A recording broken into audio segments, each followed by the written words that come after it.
Xiao Lin woke up feeling dizzy, like his head hadn't caught up with the rest of him yet, lagging harder than a bad connection. The non-stop noise around him only made it worse. He frowned, wondering why it was so loud, and looked around, trying to make sense of things. All he could see was a huge hall packed with strangers. As his vision slowly adjusted, he realized just how massive the place was. The entire space looked sleek and futuristic. Definitely not his bedroom, not even close. He stood there, completely confused, asking what was going on and who all these people were. The thought circled in his mind again and again. This wasn't his home. Had he been kidnapped? Or was this some absurdly realistic dream? Then something stirred in his memory. He pressed a hand to his head as it resurfaced, recalling that it had all started with a letter. Xiao Lin had graduated not long ago. Instead of jumping into a typical job, he spent his time gaming under the name God Xiao, known for turning matches around at the last second like some last-minute miracle worker. His fans loved it, the control, the timing, the almost smug certainty in his plays. Until he found something more stable, he made money by boosting accounts in games. After finishing another match and announcing he was done for the day, he stretched in his messy room. His life was simple, snacks within arm's reach, his phone never far, and endless gaming sessions. His father, however, wasn't impressed. The man had angrily said he couldn't believe he ended up with a son like him. Real supportive, that one. Wanting to prove he wasn't as useless as they thought, Xiao Lin moved out, determined to show he just hadn't found the right path yet. But less than 2 days after moving, things got strange. Late one night, someone knocked on his door. When he opened it, he saw a delivery guy who looked suspiciously out of place, like a background character who knew too much. The man handed over a package with a smirk and said it was for him. The moment Xiao Lin opened it, black energy burst out. A glowing system screen appeared, informing him that he had been accepted into Dawn Academy as a preparatory freshman. It confirmed his identity and announced that forced teleportation would begin. Before he could react, the letter disappeared, and he realized he'd been dragged into something he definitely hadn't signed up for. Now, back in the hall, Xiao Lin was still trying to process everything. He stood there, sweating slightly and holding his head, when someone spoke nearby. A tall man with a scar across his face and a sword on his back looked down at him and commented that he was finally awake. His tone carried a faint edge of mockery, like he'd seen this exact scene too many times. He added that Xiao Lin must have a pretty weak body if he'd been lying there for over 3 hours, and asked if he had been planning to sleep forever. Xiao Lin blinked up at him, still dazed. Great. First day in, wherever this was, and he was already being judged by some scary bastard with a sword. Around them, the other students were just as confused and angry. Some demanded to know where they were, while others shouted that this was kidnapping and insisted on being let out. A few even threatened to call the police, as if that would somehow fix all of this. The noise quickly spiraled out of control. The scarred man looked fed up. He clicked his tongue and grabbed his sword. In one swift motion, he drew it. A surge of purple energy shot forward with a thunderous sound, sending a shockwave across the hall. The freshman panicked and scattered as he shouted for them to be quiet. That display was more than enough to silence everyone. He looked down at the group with clear annoyance, muttering that every batch seemed to have people like this. He complained about the recruitment department, saying they must be doing nothing all day. He announced that since someone had woken up late and wasted their time, he would keep things brief. Xiao Lin could only stare back, still trying to figure out what kind of situation he had just been thrown into.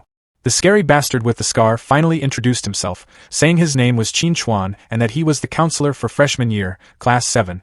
Like that alone should settle everyone down. He told the crowd they were the chosen ones, brought here to undergo intense training, build strength, toughen themselves up, and eventually qualify to enter the new world. The reaction was immediate. Some students questioned what he meant by that, while others openly wondered if this guy was insane.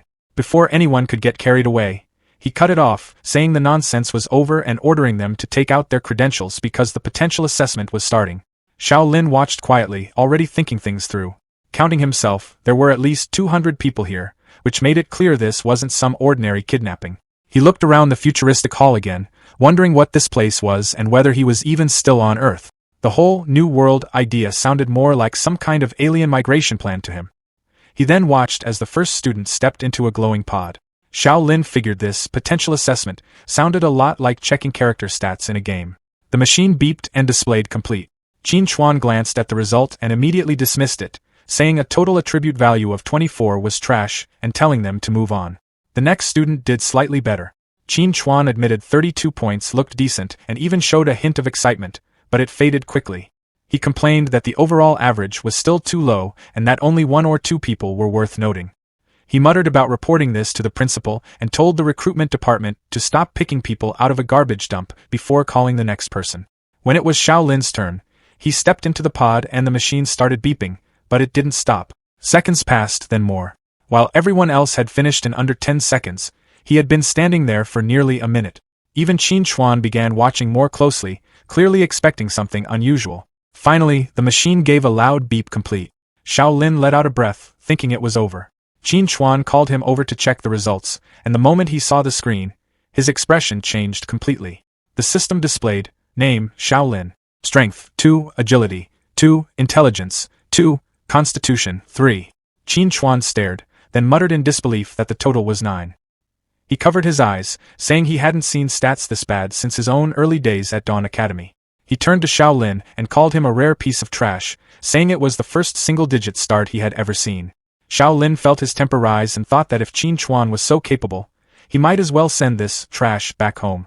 Qin Chuan simply sighed, disappointed that his brief anticipation had turned into what he called a true loser. Standing there, Xiao Lin heard that word echo in his mind. It brought back memories of his family looking down on him. From childhood to now, no matter where he went, he was always labeled the same way. A faint purple glow flickering in his eyes, wondering if he really couldn't escape that label even here. Qin Chuan held up a gold identity nameplate and said that with those attributes, entering the test would be suicide, and giving it to him was a waste. He tossed it aside carelessly. Xiao Lin caught it. He straightened and said that whether he was a loser or not wasn't decided by a single number, adding that he would try it himself no matter what. Qin Chuan smirked and said he would be waiting to see how reality hit him, warning him not to lose his nerve during the test. As he turned away, a girl asked about the gifted students he had mentioned earlier. Qin Chuan gave a short chuckle and explained that they were the lucky ones, practically supported by fate itself, the guaranteed survivors of the new world and the destined strong. He told the rest of the class to focus on passing the entrance exam first. A black-haired girl spoke up again, reminding him that he had promised they could gain unimaginable wealth and power in the academy. The atmosphere shifted as the weight of that promise settled over the group. The black-haired girl with glasses wasn't just standing there looking composed, she wanted answers. She adjusted her glasses and asked what price they had to pay for all those promises, her tone calm and confident, like a top student already thinking 3 steps ahead. Even Qin Chuan had to pause and check his note. He asked for her name, then read it off, Gu Xiaoye, his tone noticeably more polite than before. He added that she had the highest initial attribute values in the group, though he couldn't resist pointing out that it was a pity she didn't have a special talent. This time, he actually gave a proper answer. He explained that in this academy, credits and redemption points were the main currency, and they could be exchanged for anything, power, wealth, authority, whatever they wanted as long as they could afford it. Gu Xiaoye simply said she understood, keeping it cool. Xiao Lin, meanwhile, was doing a double take. He hadn't expected this quiet girl to be the strongest one there. He also noticed how Qin Chuan's attitude toward her had completely changed. Clearly, the scary bastard had favorites. Then Qin Chuan turned back to the rest of the group and dropped the polite act, telling them that if they wanted to check their status, they just needed to recite check attributes silently in their minds. Xiao Lin lifted his nameplate and followed the instructions. A soft beep sounded, and a glowing interface appeared in front of him, laying everything out. Name, Xiao Lin. Student ID, 201235. Credits and redemption points, 0. His attributes were still painfully low, strength 2, agility 2, intelligence 2, constitution 3. Both his physical and magical attack ratings sat at a depressing F-. Then came the part that made things worse. His natural lifespan was listed as 83 years. At 23, that left him with 60 years remaining. But there was a warning: every time he died, 10 years would be deducted. Once it hit 0, that was it. Xiao Lin froze, staring at the screen as he processed that detail. Around him, the others were reacting just as badly. Some panicked, saying their remaining lifespan was already dangerously low. Others realized that dying even once could mean the end. A few tried to deny it, arguing that something like lifespan couldn't possibly be measured. As Xiao Lin was still taking it in, a sudden beep-beep rang in his ears. A new system window popped up. It informed him that an abnormal fluctuation had been detected and that a hidden talent was being unlocked. That caught him completely off guard. He thought there was no way someone like him would have a hidden talent. Looking around, he noticed no one else reacting, which made it clear the notification was meant only for him. The system began analyzing, though parts of it came back as unknown. No matching name, no matching level in the database. After a moment, it finished. The results showed that his learning efficiency was greatly enhanced, even at level 1. The passive effect boosted his ability to learn any skill to full efficiency, while the active effect allowed him to replicate any F-rank ability for 3 minutes. There were limits. He couldn't copy other talents, and the ability could only be used once every 7 days. Since the system couldn't identify the talent, it prompted him to name it. Xiao Lin thought it over briefly. It improved learning and allowed copying, simple enough. He decided not to complicate things and chose the name, Academic Genius. The system accepted it. Purple energy flared around him as the name was processed. The display updated. Talent name, Academic Genius. Level, LV1. Then it began assessing the rank. The energy intensified and the result appeared. SS-Rank Talent. Xiao Lin stared at it, realizing how far above normal that rank was. It also meant Qin Chuan hadn't detected it earlier during the assessment. Not far away, Qin Chuan was still busy yelling at other students, completely unaware.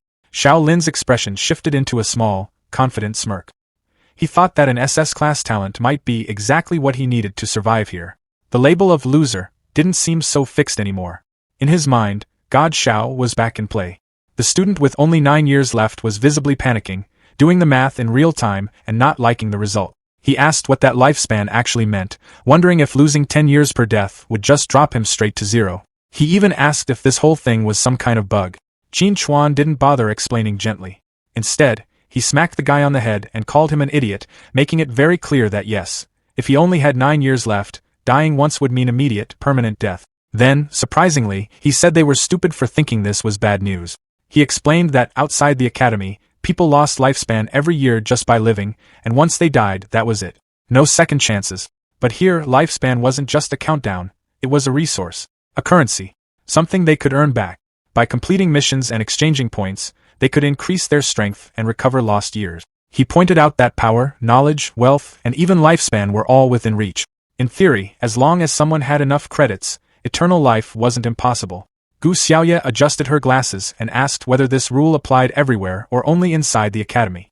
Qin Chuan answered that once they became students, the rule would apply as long as they were on Earth. Then he abruptly ended the discussion, announcing that the entrance test was starting and ordering everyone to stay where they were. A system prompt appeared, stating that teleportation was being prepared and that a countdown had begun. The numbers ticked down, 3, 2, 1. As it hit 0, purple flames erupted across the hall, swallowing the students in a flash of light. In an instant, they were gone. Qin Chuan was left standing alone in the now empty hall.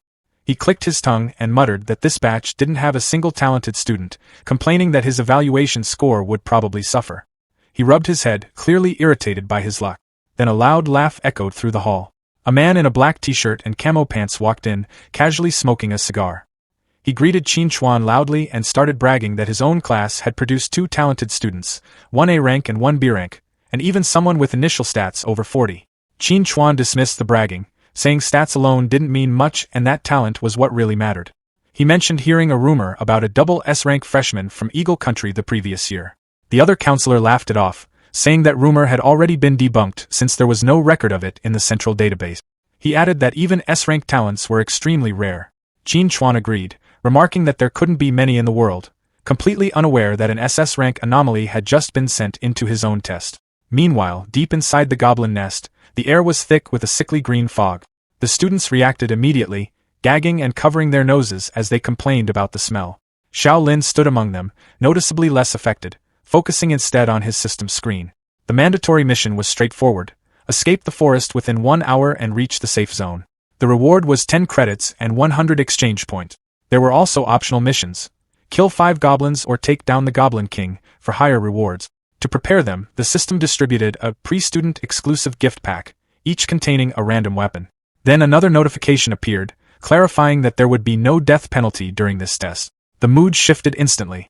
The earlier panic gave way to excitement now that dying didn't carry consequences.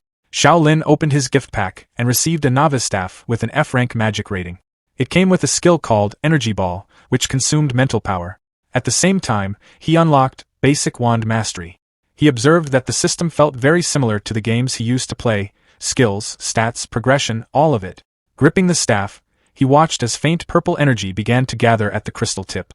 With that, he seemed ready to start taking things seriously. Xiao Lin decided to test his new weapon and fired a bolt of purple energy from the crystal tip. The blast hit the ground and left behind a small smoking crater. A system notification popped up, informing him that his basic wand mastery had gained 2 EXP, bringing it to level 1 with 2% progress. He quickly realized that actually using a weapon increased experience points. With his SS rank talent boosting his learning speed, he figured he could level skills much faster than everyone else. Then reality kicked in. A sharp pain shot through his head, making him grit his teeth. He realized his stats were too low, his mana pool was tiny, and he couldn't sustain this kind of casting. A warning appeared, stating that his current mana was insufficient and he couldn't use Energy Ball anymore. Nearby, a muscular guy was swinging a massive blade like a maniac. He loudly bragged that he had unlocked basic heavy sword mastery and that each swing gave him 1 EXP point. Xiao Lin observed that using a specific weapon unlocked its corresponding skill. For a moment, he considered that if simply swinging a weapon granted experience, they could just stay here and grind endlessly. But he dismissed that idea just as quickly. Random swinging wasn't efficient, and the stamina cost for normal people would be too high. The time limit on the mission clearly existed to prevent that kind of behavior. He concluded that switching to a physical weapon might be a better choice for now. Just then, someone approached him. Gu Xiaoya spoke up, asking if he wanted to trade weapons. She admitted she didn't know much about games, but she understood that magic came with a cost, likely tied to mental power or intelligence. She believed the wand suited her better and implied that Xiao Lin might need something more practical. Xiao Lin introduced himself, and they agreed to exchange weapons. He handed over the staff and received a novice dagger in return. A system message confirmed the weapon, noting its F-rank physical attack, and that he had already unlocked basic dagger mastery at level 1. He tested the dagger with a quick swing and found it much easier to handle. He also realized that having a teammate would make passing the test much smoother. He turned back to Gu Xiaoya and started to ask if she wanted to team up. Before he could finish, a loud voice interrupted. Wang Dalin stepped in, confidently suggesting cooperation, but only to Gu Xiaoya. He completely ignored Xiao Lin, boasting that his strength, constitution, and agility were all above 10 points. He asked if he didn't look like a much safer choice compared to what he called a pretty boy standing nearby. Xiao Lin muttered under his breath that high stats weren't everything. Gu Xiaoya looked at Wang Dalin for a moment, then calmly said she wasn't interested and walked away. The surrounding students reacted instantly, laughing at the rejection. Wang Dalin's face turned red as he snapped his head around, looking for someone to blame. His attention quickly locked onto Xiao Lin. He walked over and shoved him, demanding to know what he was looking at. He complained that seeing someone with single-digit stats annoyed him and accused Xiao Lin of being useless. Xiao Lin stayed calm. He said that whether they passed the test depended on their own abilities and suggested that Wang Dalin should conserve his energy instead of starting fight. That only made things worse. Wang Dalin grabbed Xiao Lin by the collar and lifted him slightly, saying he would show him what real ability looked like. Xiao Lin didn't struggle. He let out a quiet laugh and told him he probably wouldn't get the chance. Right behind Wang Dalin, something moved. A green, clawed hand reached out from the shadows. By the time Wang Dalin reacted, it was already too late. A goblin had leapt into the air, aiming straight for his head. A green goblin with a long tongue lunged at him and slashed across his chest, drawing blood as he cursed out loud. Still, he didn't go down. Gritting his teeth, he swung his oversized blade and split the creature in two. Panting, he wiped the sweat from his face and muttered that he'd almost died just now. Then, like any sore loser, he redirected his anger. He pointed at Xiao Lin, accusing him of just standing there and watching. He demanded to know if the brat had been waiting to see him embarrass himself, adding that a mere goblin shouldn't have been able to touch him anyway. That ego didn't last long. A strange noise came from the trees. He paused, confused, and turned his head, only to see dozens of glowing yellow eyes staring back from the darkness. The forest wasn't just dangerous, it was packed. The next moment, everything broke. Screams erupted as a swarm of goblins charged in. The group was instantly overwhelmed. People shouted in panic, begging the creatures to stay away as they were dragged down and torn apart. The air filled with chaos, and the flicker of digital damage effects made it clear. This wasn't just fear, this was real harm. Xiao Lin froze for a brief second, the weight of it finally hitting him. This wasn't a game. The stench in the air, the sting of wounds, even the wind brushing past him. It all felt too real. Nearby, Gu Xiaoya stood her ground with her staff, composed as ever, but Xiao Lin realized how naive he'd been. There was no respawn here. No reset button. The people around him weren't players. They were targets. Someone suddenly shouted that the goblins weren't attacking inside a nearby cave. That was all it took. The crowd rushed toward it, desperate to escape, pushing and trampling each other just to get inside. Xiao Lin made it in with the rest, taking a moment to catch his breath. For now, the cave seemed safe. Then the system interrupted.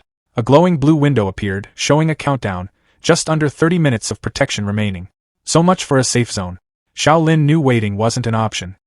He drew his dagger, his expression sharpening as he forced himself to think clearly. He started practicing his swings, striking the air repeatedly and focusing on form and force. A notification popped up, confirming that his basic dagger mastery had gained experience. It was slow, but it proved his theory. Experience only came from proper movement and effort. No shortcuts. He checked his stats again and grimaced. With strength at 2 and constitution at 3, he was barely holding on. Every swing had to count. Time passed, and the countdown dropped into the final minute. The warning turned red, signaling that the cave's protection was about to expire. The remaining students began to panic again. Some complained that the mission was impossible, others argued that ranged weapons were useless against fast enemies. The tension was rising fast. Gu Xiaoya, however, stayed calm, watching Xiao Lin from the side. As he paused to catch his breath, she spoke, saying that what he was doing was meaningless. Based on her calculations, reaching level 2 mastery would normally take about an hour, and they didn't have that kind of time. Xiao Lin looked at her, recognizing her sharp analysis. She continued, stating that reaching level 2 within the remaining time was impossible. But Xiao Lin just smiled slightly. He agreed that under normal circumstances it would take about an hour, but pointed out that his situation wasn't normal. He opened his status window, showing that his basic dagger mastery was already at level 1 with 98 out of 100 experience. He was only a step away. Gu Xiaoya looks genuinely surprised, her eyes widening behind her glasses as she realizes Xiao Lin caught her watching him. "You knew I was observing?" she asks, her voice a mix of curiosity and caution. Our boy just shrugs it off with a casual smile. "It's just like gaming," he explains, "you have to read the guide before pulling the mob." He's treating this death match like a Friday night raid, but the genius girl isn't amused. "I don't play games," she replies flatly, to which he can only offer a dry, "I can tell." After a momentary silence that's just a bit awkward, Gu Xiaoya decides to share the goods. According to her observations, these goblins are basically bottom-tier trash, probably F-rank standard. Their attack and defense are pathetic, and their weak points are exactly where you'd expect, the head and the heart. As long as you overcome fear, one-on-one isn't hard, she notes. Xiao Lin looks out at the rest of the group, most of whom are curled up in the fetal position or shaking like leaves. "Yeah," he muses, "this mission isn't actually hard, everyone is just scared stiff. It's a harsh truth, but in a world like this, if you lose the courage to fight, you've already lost the game." With the cave's protection timer ticking down to its final 2 minutes, the duo prepares to make their move. "Time to go out," Xiao Lin says, gripping his dagger. Gu Xiaoya nods, adding that they can't just spend the whole mission running away. But as they head for the exit, they're blocked by the resident tough guy in the black shirt. "Wait, where are you going?" he barks, clearly not liking the idea of the brains leaving his side. He ignores Xiao Lin entirely and focuses on the girl. "Gu Xiaoya, party up with me. With our stats, we can definitely kill our way to the destination." He then shoots a nasty glare at our protagonist, adding, "Bringing this trash along is just going to get us killed." Gu Xiaoya doesn't even blink. She's already thinking 3 steps ahead. "Reaching the safe zone required by the mission isn't difficult," she says calmly. "The difficulty and the biggest payoff lie with the Goblin King." The tough guy looks at her like she's grown a second head. The Goblin King is just an optional mission. Besides, up until now, that damn thing hasn't made a sound. He leans in, his voice rising in frustration. "We might not even be able to do the basic surviving part, and you're thinking about a hidden mission?" But Gu Xiaoya is convinced that if the mission exists, it's beatable. She starts theorizing about a trigger mechanism. Maybe it's time-based, student headcount, or, most likely, the number of goblins killed. Xiao Lin chimes in, expertly ruling out time and student count since the school wouldn't leave them with 0 time for a boss fight, and there are already too few people left for that to be the trigger. "The most likely cause is the kill count," he concludes with a confident smirk. A terrified girl with a bow interrupts, asking why they even need to fight the boss. "Can't we just complete the mandatory mission?" she stammers, her voice trembling. Xiao Lin turns to the group, his expression turning serious. "Because there's no penalty for losing this test, but winning is a huge profit," he argues. To him, running away isn't survival, it's a huge loss. He asks them if they really think they'll get another chance to earn credits with 0 risk once school actually starts. Since there's a chance to get more credits and exchange points, why not go all out and try? The logic starts to sink in, and even the scared students begin to realize that since they won't really die, they might as well risk it. The tough guy is still trying to play the alpha. "You're really going to listen to this weakling?" he sneers. "See clearly who the carry is. My initial stat value is 32. He doesn't even get to finish his brag before Gu Xiaoya shuts him down. 32 points? That's just slightly better than an average person, she says dismissively. He rages, demanding to know how high her stats could possibly be. She adjusted her glasses, her voice cold and sharp. 46 points. Now, can you please shut up?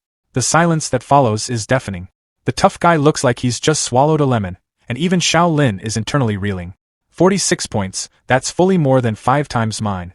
He thinks, his eyes wide with shock. This girl isn't just a genius, she's a powerhouse. Stepping into her role as the natural leader, she takes command. Those who want to pass the assessment and get extra rewards, follow my command now. She starts barking out roles. The tough guy with the high stats is stuck on aggro duty at the front, while those with ranged weapons provide support from the rear. Then she looks at Xiao Lin. He's already got his role figured out. I'll be responsible for roaming and harassing, he says, a clever glint in his eye. And while I'm at it, last hitting the goblins fleeing with low health. He knows his stats are too low for a head-on fight, so he's going to play the scavenger. The group moves out and the battle begins immediately. Die for daddy. The tough guy roars, swinging his massive blade and cleaving through goblins.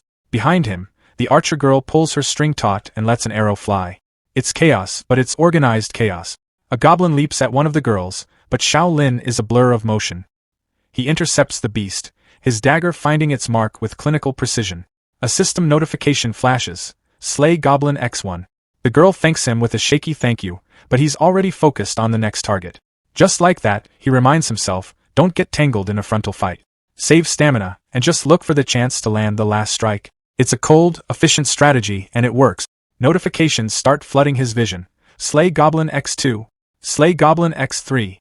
Slay Goblin X4. One of the students watches in disbelief as our pretty boy with single-digit stats seems to strike exactly when the monster is most vulnerable every time. The scary alpha guy isn't having it, muttering to himself that it's really lucky, just scavenging kills every time. But Gu Xiaoya sees through the luck. It's not good luck, she observes.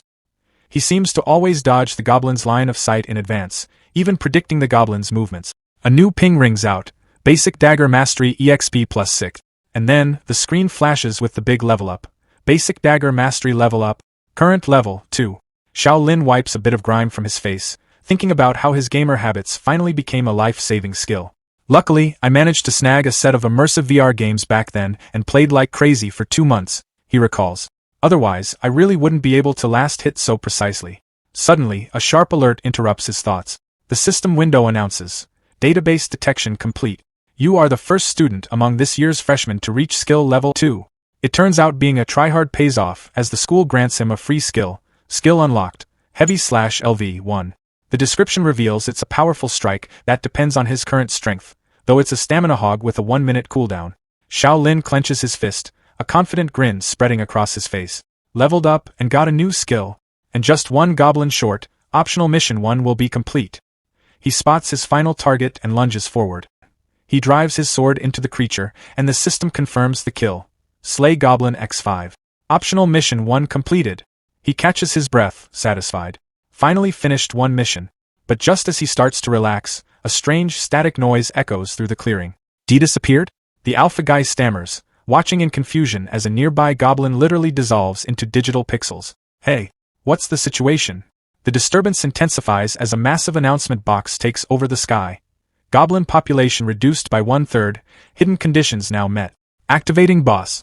A shadow so massive it dwarfs the trees begins to loom over the battlefield. The Goblin King looked down at the tiny humans beneath him, sizing them up from above. Xiao Lin, steady as ever, didn't look away. He kept his eyes on the towering figure. The Goblin King takes a deep breath, its chest expanding before it unleashes a bone-shattering roar. A massive sound wave ripples through the clearing, physical enough to distort the air. The archer girl from before claps her hands over her ears, her face contorted in pain as she cries out, "This sound wave, my eardrums are going to burst." Even our stud protagonist and the brainiac Gu Xiaoya are forced to squint against the sheer pressure of the scream. As the dust settles, a red system health bar flickers into existence above the monster, and it's absolutely massive. The text confirms the nightmare. Dungeon Boss Goblin King. The absolute unit stands there, steam hissing from its fanged maw, looking every bit like the final boss of someone's worst nightmare. Our guy notices that the smaller goblins have completely vanished, leaving them alone with the big guy. The survivors are losing it. One student stares at the screen in pure despair, shouting, "Are you kidding me?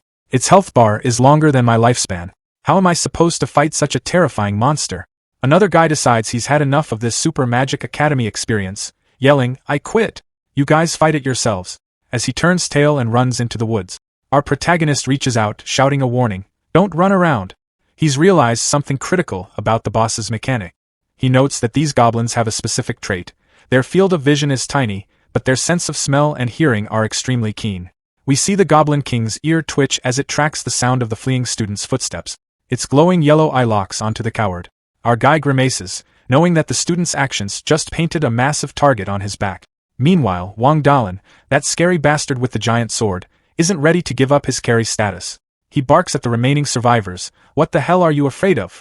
We have numbers, we can pile on and kill it.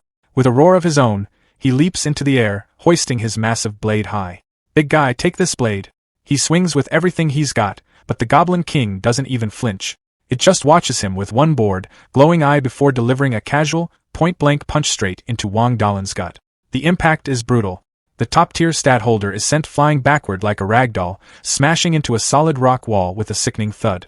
Blood sprays everywhere as he begins to dissolve into blue pixels. The morale of the group officially hits rock bottom. Run away. Wang Dalin got one shot. Let's run. The panic is infectious. One student is screaming as he tries to flee, but the Goblin King is faster. A massive green foot comes down, crushing him into the dirt. The boss begins a full-on rampage, swinging its oversized club to smash another student like a bug. It turns its attention to another girl, who is frozen in terror as the shadow of the club falls over her. Suddenly, a bolt of purple lightning streaks through the air. Gu Xiaoya fires a blast from her staff, but it only clips the monster's arm. The health bar barely moves. She bites her lip, frustrated. Miss. Hitting the limbs causes damage fall off. We have to hit the vitals. The hot chick looks around at the absolute chaos. She reveals her inner thoughts. According to my original plan, the others would hold off the Goblin King while the other ranged attackers and I deal steady damage from the back. As long as everyone works together, we should be able to kill the boss before we run out of mental power. She watches the survivors scatter in every direction, dropping their weapons as they flee. But now the formation has scattered. My plan was still too idealistic. She stands alone, a tiny figure before the towering green mountain of muscle. The Goblin King raises its club, its yellow eyes locked onto the girl who actually dared to sting it. Suddenly, a voice cuts through her despair, shouting, "Are you an idiot? Run!" Her eyes widen in shock as she realizes she's about to be the next pancake. Just as the Goblin King swings his massive club, Xiao Lin dives into action. He slides right under the lethal strike. The club slams into the ground behind him, shattering the earth and leaving a massive crater where he stood just a second ago. He's not just running, he's calculating. After a smooth recovery, he realizes the trick to this green maniac's behavior. The Goblin King prioritizes whoever is closest. It's a simple aggro mechanic, and now that the small fry are gone, they only have to face the big boss. He calls out to the archer girl hiding behind a tree, telling her not to panic. He orders her to keep her distance and harass the beast from afar to create brief openings. She's clearly shaken, saying she will try before drawing her bow. Next, he turns to our talented mage, Gu Xiaoya, telling her that since her attack power is high, she needs to find a chance to chip away at the king's health. She nods with a serious response and gets to work. The team-up actually starts looking decent. Arrows fly and purple magic blasts streak through the air, raining down on the boss. Xiao Lin keeps the hype up, telling them to keep it up. But of course, the Goblin King isn't about to just take it. He lets out a deafening roar that shakes the very foundations of the dungeon. The boss slams his massive fists together, unleashing a glowing green shockwave that rips through the ground. Xiao Lin screams for everyone to watch out, but it's too late. The archer girl is caught in the blast and sent flying with a cry of pain. As the dust settles, only Xiao Lin and Gu Xiaoya are left standing to face the monster. Gu Xiaoya looks pretty stressed, asking Xiao Lin if just the two of them even have a chance at this point. Our guy just gives her a cool look and asks if her blue bar, excuse him, her magic power, is still enough to fire a few energy blasts. She tells him she's got 2 shots left at most. Xiao Lin grins, telling her that's enough since headshots deal high damage and she just needs to hit its head once. She's worried because the green giant moves too fast for her accuracy to keep up, but our MC has a plan for that. With a confident smirk, he tells her that if it moves too fast, he'll just make it stop. That's when things get serious. A glowing system screen announces the activation of his skill, Scholar. His eyes light up with a mystical violet glow as the system scans the monster, detecting its shockwave skill. It's an F-rank ability that deals impact damage and, more importantly, inflicts a 3-second stun. Xiao Lin slides forward, reflecting on how he used to be called trash because his talent was useless. But now, it's finally his turn to shine on the battlefield. Another screen pops up to confirm the win, skill copied. He's now packing the boss's own shockwave ability, with a 30-second cooldown and a 3-minute duration, and he's ready to show this monster how it's done. Xiao Lin rushed forward as the Goblin King got ready for its next move. Watching closely, he realized it was about to use its shockwave again. From what he understood, the monster had to slam both hands into the ground to trigger it, while his copied version only needed a weapon strike. Since he was much smaller, he figured his move would come out faster. A system message appeared showing that copy, shockwave, had been activated. Xiao Lin swung his sword down at the same time the Goblin King brought its massive hands crashing toward the ground. He had already figured that skills like this could be interrupted, and right away, the collision sent out a violent burst of energy that forced the Goblin King's arms back. Xiao Lin slid across the ground and noted that his guess had been right. The Goblin King let out an angry roar.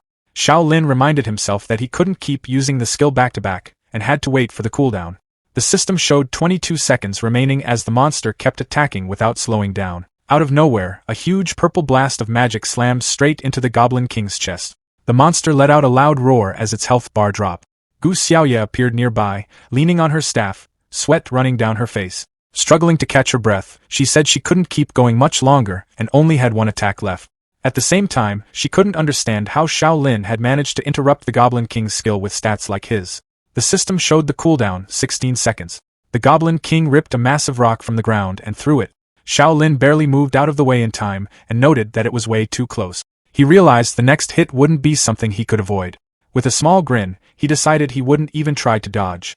The Goblin King's fist came crashing down, and Xiao Lin raised his arm to block it head-on. Gu Xiaoya shouted his name as the impact kicked up a huge cloud of dust mixed with blue, pixel-like energy. When everything cleared, Xiao Lin was still standing. His arm glowed with that same blue light, and he told her he was fine. The system countdown dropped to 10 seconds. The Goblin King lifted its arms again, preparing another strike. As the timer hit 7 seconds, Xiao Lin moved straight under the monster, knowing his skill wouldn't work from too far away. At 3 seconds, he jumped up, eyes locked on his sword. He shouted for the monster to stop just as the system showed that the cooldown was complete. Right after that, another message confirmed copy. Shockwave had been activated. A massive purple blast burst out from his strike. He called out to Gu Xiaoya, telling her to take the chance. She didn't hesitate and released her final, powerful purple beam from her staff. The attack shot forward and went straight through the Goblin King's head, wiping out the rest of its health. The Goblin King's body started breaking apart into blue pixels. A system message announced that it had been killed, followed immediately by another confirming that the optional mission was complete. Xiao Lin let his sword drop as he tried to steady his breathing. He said they had finally taken it down, but right after that, his legs gave out. He fell forward onto the grass, muttering that this was supposed to be just a safe zone mission. Gu Xiaoya hurried over and looked down at him, clearly worried. As everything faded out, a single thought lingered in his mind, quietly saying that it looked like completion wouldn't be possible. The scene shifted to a sleek, high-tech boardroom. Several people sat around a long, glowing table as one of them asked if everyone had checked their class's freshman test result. At the head of the table, the Minister of Admissions, a sharp-looking man with a cigarette in hand, said he would go over the summary. He explained that 1,360 students had enrolled this year across 12 classes. Then he broke down the results. 560 students ended up in F rank, 450 in D rank, 200 in C rank, 83 in B rank, and 52 reached A rank. After a short pause, he added that 15 students had achieved S rank. That got people talking. One woman looked stunned, while a man said that reaching S rank meant clearing all 3 missions and making it out alive. He wondered if this batch of freshmen was really that strong and asked if many talented students had appeared. A muscular man said his class alone had 2 talented students, while a blonde woman added that her class also had 2, though they were only B rank. The minister confirmed that there were 13 talented students among the freshmen. He put out his cigarette and said this was the strongest batch in the last 10 years, thanking everyone for their effort. A man called Little Chin rested his head on his hand and said his class didn't produce a single talented student. The minister looked at him and said that even though his class didn't reach the safe zone, they still set 2 school records. Chin looked up, surprised. The minister explained that first, one class had 2 non-talented students receive S evaluations at the same time. Then he added that one of them broke the record for the highest intelligence stat since Dawn Academy was founded. The room went quiet as he added one more detail. The lowest overall stat record had also been set. He pointed out that both of these completely opposite records came from the same 2 students in Chin's class who got S rank. A display appeared, showing their stat charts. One clearly belonged to Gu Xiaoya, with an intelligence stat far beyond the chart's limits, while the other showed Xiao Lin's extremely low stats, with his highest being just a 3 in constitution and everything else sitting at 2. The minister said this situation had even caught the principal's attention. A system message appeared. The entrance test had ended and teleportation was being prepared. In the next moment, Xiao Lin appeared in a clean, white hallway. He looked at his hands and said he actually made it, noticing that all his injuries were gone. A system screen showed up in front of him with his details. His name, student ID, and mission result. All 3 objectives were marked complete. Reaching the safe zone, killing 5 goblins, and defeating the Goblin King. His final evaluation was S, along with 40 credits and 800 exchange points. Xiao Lin stared at it, confused. He said he didn't remember completing the first mission since he had passed out earlier. As he reached out to the screen, he noticed Gu Xiaoya walking away in the distance and wondered if she had been the one who brought him to the safe zone. Someone called his name. He turned and saw the archer girl waving as she ran over. She thanked him and Gu Xiaoya, saying she wouldn't have gotten an A evaluation without them. Looking a bit down, she admitted she felt useless since she got taken out by the boss's shockwave aftereffects. Then she asked if they managed to defeat the Goblin King. Xiao Lin gave a small smile and said they did. She lit up and said she knew they could do it. Just then, a large man bumped into Xiao Lin and reacted with a quick, ow, before looking annoyed. He said it was nothing but luck and added that with stats like Xiao Lin's, he would have been done for countless times if he hadn't relied on Gu Xiaoya the whole time. Not long after, Gu Xiaoya walked over, looking calm in her long coat. She stopped in front of Xiao Lin, said his name, and told him she wanted to talk to him alone about the battle. Her gaze stayed fixed on him, serious and focused. Xiao Lin and Gu Xiaoya stood together in a quiet hallway after everything finally settled down. Xiao Lin thanked her for what she did during the safe zone mission, but Gu Xiaoya kept things simple, saying it was just a mutual effort to get the best rewards. She adjusted her glasses and added that without Xiao Lin stepping in to interrupt the Goblin King's skill and create that opening, she wouldn't have been able to land the final hit. Xiao Lin listened, noting to himself how calmly and clearly she broke everything down. Then she brought up something else. She said that, based on his current stats, it shouldn't have been possible for him to interrupt a boss's skill in the first place. Still, she told him that everyone had their own secrets, and she wasn't planning to dig into his. She added that if anyone asked, she would keep it to herself.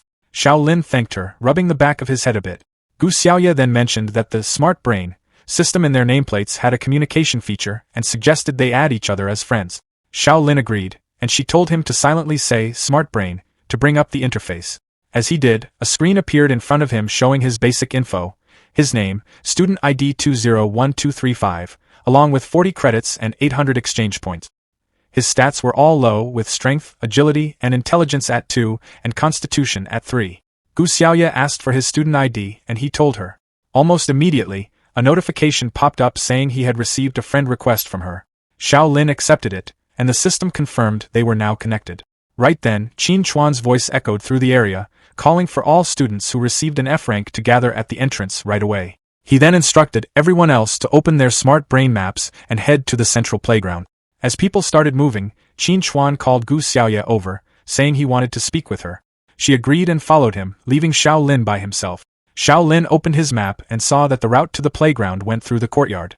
As he watched Gu Xiaoya walk away, he wondered if Qin Chuan was interested in her because of her S rank, or if he had noticed something more. Later, at the central playground, the place was already packed with students under a clear blue sky. Xiao Lin looked around at the growing crowd and wondered how something like this would look in the real world, with so many people gone at once. Gu Xiaoya walked over and asked if he was okay.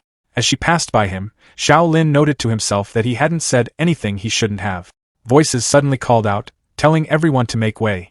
A blue-haired young man in a student council uniform walked through the crowd.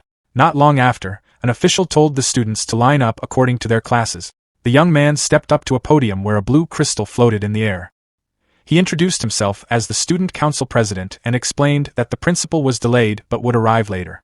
For now, he said he would welcome the freshmen on behalf of the academy. Before he could continue, a deep, terrifying roar shook the entire area. Xiao Lin and the others looked up as a massive dragon with glowing purple eyes appeared overhead, its huge body casting a shadow across the playground. Xiao Lin felt the pressure immediately, sweat forming as he stared up at it, trying to process the sight of a real dragon descending right in front of them. The massive purple dragon let out a roar that shook the entire area as it hovered over the students. There was no doubt about it, it was a real dragon. Xiao Lin stood there, unable to move, sweat running down his face as he realized his body had completely locked up from pure instinct. Not far from him, Gu Xiaoya was shaking as well, noting to herself that she couldn't move at all. The dragon slowly descended and landed near the podium where the student council president and the staff were waiting. Sitting on its head was an old man with white hair and a long beard. He casually apologized to the students, saying he got held up on the way and almost arrived late. The student council president gave a stiff smile and commented that the entrance ceremony had turned out a bit too grand. The principal immediately pushed back, saying it wasn't about showing off. He explained that he had just rushed back from somewhere else and had no choice but to ride the dragon because he was short on time. The dragon shifted slightly, looking bothered as the principal kept talking. He went on, complaining that the creature started acting up as soon as it arrived and even scared the students. He warned that if it caused trouble again, he'd turn it into a sofa. Xiao Lin watched all of this, thinking that this man was the principal, the one person who had the authority to see his scholar talent. The principal then said he had already looked over the entrance test results and that this year's batch was quite impressive. His gaze swept across the crowd, sharp and focused, making Xiao Lin tense up. A purple magic circle appeared on the ground as an amplification spell activated. The principal began speaking more formally, saying that normally he would start by introducing himself, but he figured the students were more interested in other things. He mentioned that many of them were brought here under confusing or unpleasant circumstances and were probably not happy about it. He pointed off to the side and said that if anyone had complaints, they should take it up with the admissions department, adding that they had a habit of delivering letters at terrible hours. He even said he'd make a new rule so admissions would only happen during the day. The crowd reacted with mixed expressions. Then his tone shifted completely. He said that was enough joking around and that he would answer the two biggest questions on everyone's mind, who they were and what they were here to do. Standing there as purple energy swirled around him, he called out for all the students who came from the old world to listen carefully. With a firm voice, he declared that they were colonists. He went on to explain that this place was called Planet Norma, also known as the New World. He said the purpose of Dawn Academy was to train the best pioneer colonists. In the end, he made it clear. Norma was the world they were heading to, the place they would fight in, and the territory they would one day take over. The principal's voice carried across the entire stadium, loud and full of energy. He told the students that their normal lives had ended the moment they opened their admission letters. According to him, what lay ahead was something far bigger. Some of them might grow into battlefield commanders leading armies and taking new lands, while others could become powerful magisters uncovering truths and controlling the laws of nature. He even mentioned that a few might rise high enough to shape the rules of an entirely new world. With a dramatic motion toward the dragon behind him, he went on to promise strength, knowledge, power, and even the possibility of living forever. He said that everything the new world had to offer would be within their reach. Then he introduced a new rule. He explained that freshmen had always been banned from entering the new world early, but this time things would change. He announced that the top 3 students in the university term comprehensive exam would earn the right to go there ahead of everyone else. That immediately got a reaction. The student council president stepped forward, clearly uneasy, and said this decision involved the freshman's safety. The principal didn't let him continue. He cut him off with a sharp look. The president instantly backed down, sweating as he quickly corrected himself, and said he had spoken out of turn. The principal, now satisfied, ended the assembly right there. Xiao Lin watched the whole thing closely. He noticed how intense the president's reaction had been and quietly wondered if the new rule came with hidden risk. Still, he didn't dwell on it for long. He decided his main focus should be using everything the academy offered to build his strength. Just as he was about to leave, Instructor Qin Chuan called out and told him to stay. Xiao Lin turned back, and Qin explained that based on academy rules, the top scorer from the entrance test automatically became the class monitor. Since Gu Xiaoya had stepped down, the role now fell to him. Qin added that being a monitor came with extra credits, better resource access, and special perks, things that could really help someone ranked at the bottom. He also mentioned that the position would be reassigned after 3 months, once the comprehensive exam was over. Right then, a holographic message appeared in front of Xiao Lin, stating that he had been appointed as the acting class monitor of freshman year class 7 by Instructor Qin Chuan. Qin told him to go through the extra manual sent by the smart brain before leaving. On his way to the dormitory, Xiao Lin kept thinking about what privileges really meant. At the reception desk, a sophomore explained the dorm rules, saying the doors closed at 7 p.m. and opened again at 6 a.m. She warned him that staying out overnight would cost him credit. Xiao Lin nodded, taking it in, but the moment she checked his ID, her whole attitude changed. She looked surprised and excited when she realized he was a class monitor. When Xiao Lin tried to downplay it and said he was only an acting monitor, she brushed that off and said no ordinary student would hold that role. She introduced herself as Zhang Tingting and eagerly offered to help him pick up supplies and choose a room. As she handed him a green freshman uniform, she casually mentioned that sophomores wore blue, while also chatting more comfortably than before. She guided him to his room, which turned out to be a private one, something only class monitors were given. Regular freshmen had to share. Xiao Lin took in the space, clearly impressed. Zhang Tingting reminded him not to lose his identity nameplate, explaining that it was needed for entering rooms, buying things, and signing into classes. Before leaving, she added him as a friend and told him he could ask her anything about school life. She waved as she headed off, reminding him to choose his courses carefully. Now alone, Xiao Lin started to see how much strength influenced status in this place. He didn't waste time and decided to handle course selection right away. He gave the command to open the course selection table, and a huge list appeared in front of him. There were basic stat courses like swordsmanship, sabermanship, boxing, archery, and meditation. Then there were secondary stat courses like taijutsu, perception, balance, focus, resilience, movement, parry, and dodge. On top of that, there were compulsory subjects covering the history, language, and geography of the normal world. The number of choices felt like a lot, but Xiao Lin reminded himself to stay focused. He knew the required courses were fixed, and he had to pick one main combat course along with 3 secondary ones. He relied on his scholar talent, knowing it could make up for his weak stats. He thought it through carefully. Since his talent boosted learning speed, he decided to lean into that advantage. He chose basic swordsmanship for its flexibility, basic taijutsu to help him stay alive in fights, and basic meditation to strengthen his mental focus. Once he confirmed everything, a blue screen appeared, letting him know the selection was complete. The next day, Xiao Lin showed up at the swordsmanship training ground. He swung his sword at a wooden training post, putting effort into each strike. A system message appeared, showing that his swordsmanship experience had increased. As he kept practicing, he began to understand that the strength of a proper slash came from the waist, not just the wrist. The moment he picked that up, his talent activated. Another notification appeared, saying his learning efficiency had doubled. A faint blue glow surrounded him as he continued training, improving much faster than before. With his talent, Xiao Lin figured out that the power of a strike came from the waist, not the wrist. Once he understood that key detail, his movements became faster, and he trained with much sharper focus.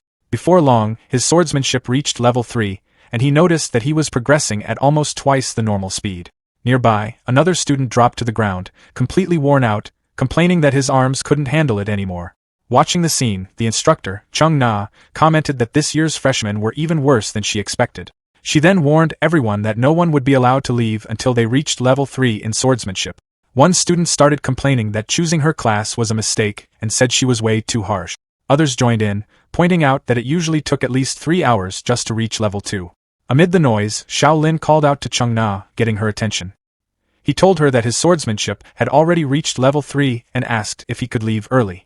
Hearing that, Chung Na looked straight at him, clearly not convinced. She asked if he was joking with her.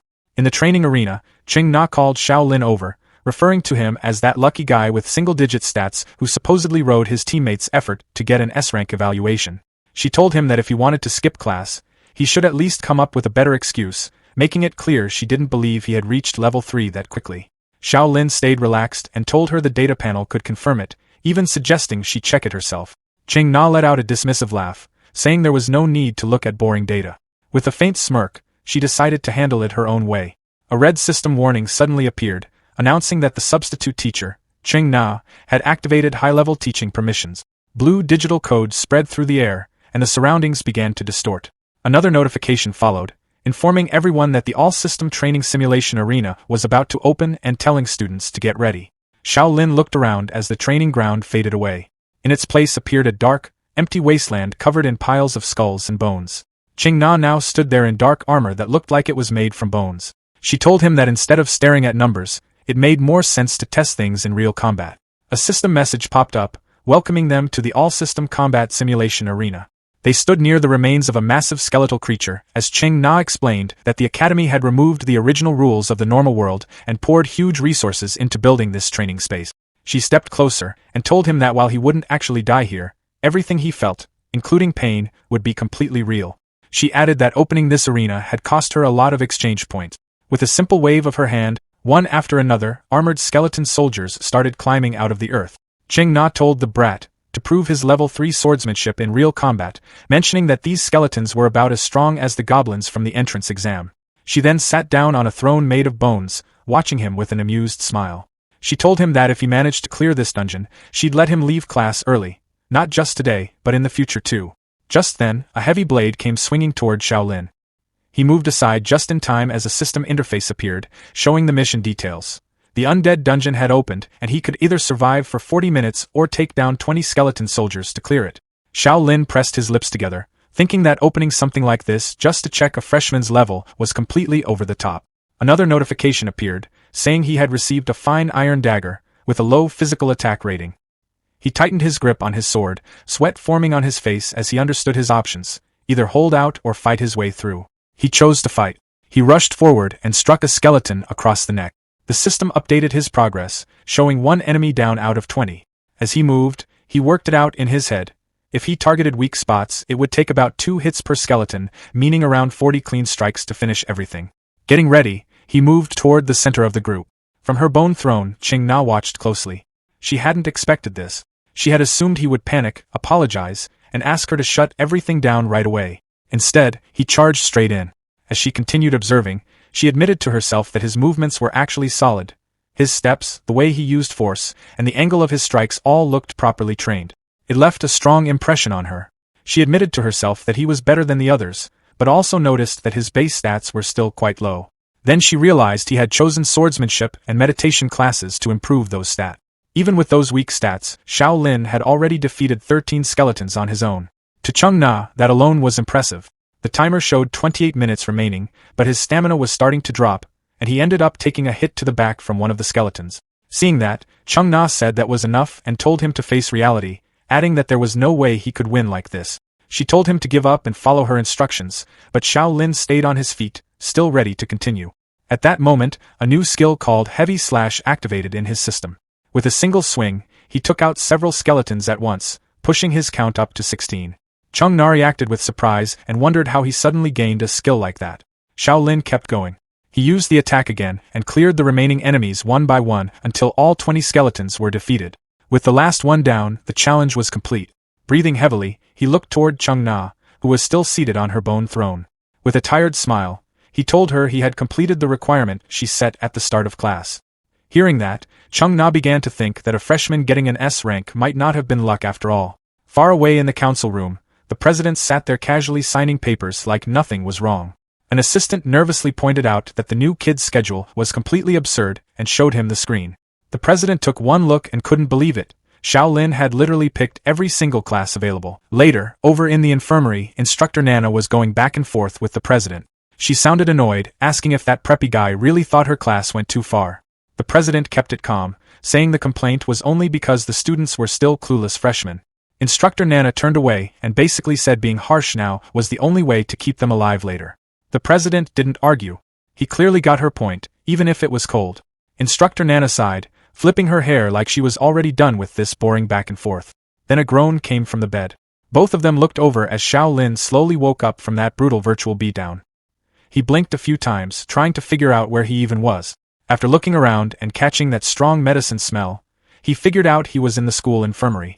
The president greeted him in a friendly tone, explaining that mental exhaustion from the simulation could hit hard, even outside the game. Xiao Lin stretched a bit and noticed his body only felt slightly off, which honestly surprised him. The treatment here was no joke.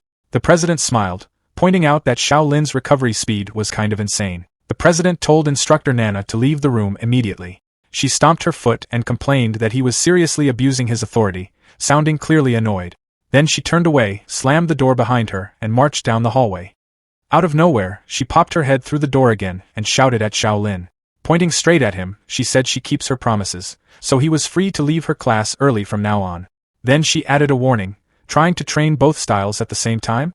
Bad idea. Total disaster waiting to happen. Door slammed again. This time for real. Now alone with the president, Xiao Lin quietly thought maybe Instructor Nana wasn't as bad as everyone made her sound. The president cleared his throat and got straight to the point. He asked if Xiao Lin seriously hadn't read the manual, because stacking that many classes was, in his words, just plain dumb. He pulled up a screen showing 2 clear paths, physical and magical evolution. He explained that mixing both would mess up focus and slow everything down. Xiao Lin admitted he already knew that. Sure, being decent at everything early on could help in fights, but long-term? It would take way more time and effort.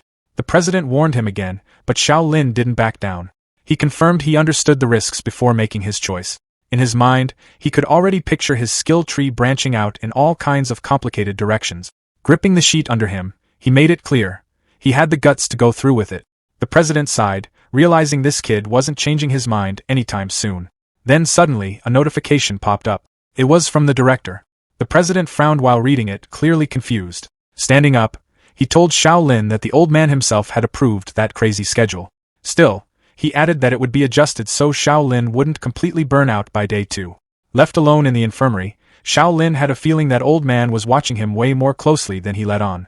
Up at the top of the academy, sunlight poured into the director's office. The old man stood there with his back to everything, just staring out at the view, thinking about the chaos the new students were already causing. Then a ghost-like girl floated into the room, smiling brightly. She asked why he looked so serious. The director pointed at her and accused the system of watching way too much anime lately, saying almost no one even knew an AI like her existed. The AI complained like a bored kid, saying she'd been stuck doing nothing for 100 years. Then she playfully asked if he wasn't excited about that freshman with top scores. The director frowned and pulled up Xiao Lin's file, calling his stats straight up pathetic. He said the academy usually only accepted students with at least double those numbers. No way someone like that got in by luck. Floating nearby, the AI said she had checked old records and found something weird. She explained that there was no data on Xiao Lin in the central system at all. Then she showed him the numbers.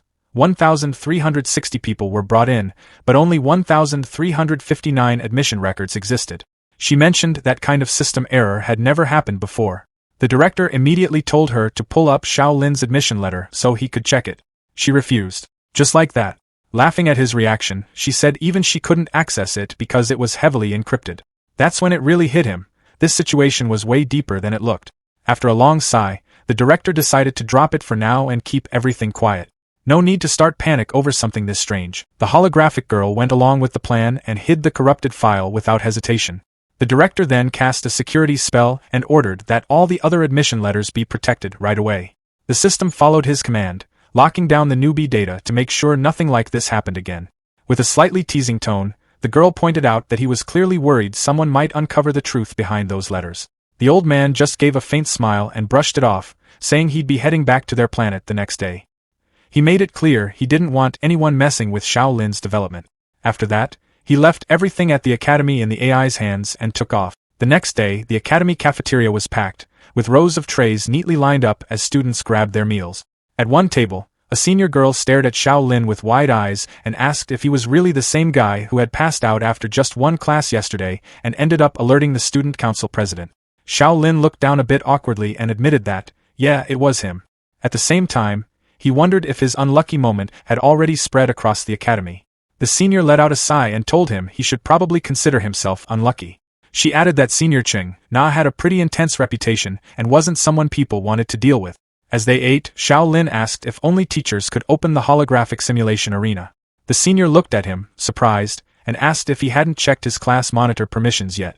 Right then, a digital interface popped up in front of him. It listed his privileges as class monitor. Things like viewing basic info about classmates, managing group permissions, and approving applications for the holographic simulation arena. The senior explained that since he was the class monitor, he could submit an application himself without needing anyone else's approval. Following what she said, Xiao Lin opened his holographic device and found the application under a special tab. The senior warned him that since he was just a freshman, his request would most likely get rejected. But almost as soon as he submitted it, a notification sound came through. Xiao Lin glanced at it and said calmly that it had already been approved. The senior choked on her drink and stared at him, blurting out that there was no way. In her mind, she couldn't believe it. Instant approval was basically unheard of. She remembered how even their previous class monitor had waited 3 full weeks just to get a response. She quickly warned him that the holographic simulation arena was usually used by second-year students, and even they had to wait a long time to get access. On top of that, opening it cost at least 500 exchange points, and those points would only be returned if the simulation was cleared. If he failed, the points would be gone for good. Xiao Lin focused on his screen, realizing he only had 800 exchange points. That meant he couldn't afford to mess up even once. Then he thought about what was coming. The top 3 students in the upcoming comprehensive exam would earn early qualification for the new world. He remembered his rivals, the scarred man who had said the class monitor position would be reassigned after the exam, and the muscular guy who kept calling him weak. He also knew that Class 7's strongest group was led by Gu Xiaoye and Wang Dalin. If Wang Dalin ended up becoming the next class monitor, there was no chance he'd ever let Xiao Lin use the arena again. With that in mind, Xiao Lin made up his mind. Before the exam started, he had to get stronger, no matter what it took. Xiao Lin stood up from the cafeteria table and told the senior he was heading to class. She gave him a light wave and said, "Bye-bye," watching him walk off. In her mind, she figured he really was putting in the effort. It matched what she'd expect from someone who ended up as acting class monitor. The scene shifted to the physical fitness classroom. Inside the gym, 3 students walked together. Liang Ziyue, a freshman from class 6, adjusted his glasses and said he couldn't believe someone with such poor stats had been chosen as acting class monitor. He wondered out loud if the instructor had lost his mind. Right then, a water bottle crumpled in someone's grip. Wang Dalin, built like a tank, crushed it in his hand. He said he had already looked into it and found out the instructors were just repeat freshmen from last year. To him, that explained everything. He dismissed the instructor as someone who couldn't even make it to sophomore year and said it made sense they'd pick someone like Xiao Lin, complaining that Xiao Lin was still training alone after class and acting like he was something special. He added that Gu Xiaoya had also started looking down on him, and said he'd deal with her sooner or later. Liang Ziyue stepped closer and asked why they should wait 3 months for the official assessment when they could deal with Xiao Lin now.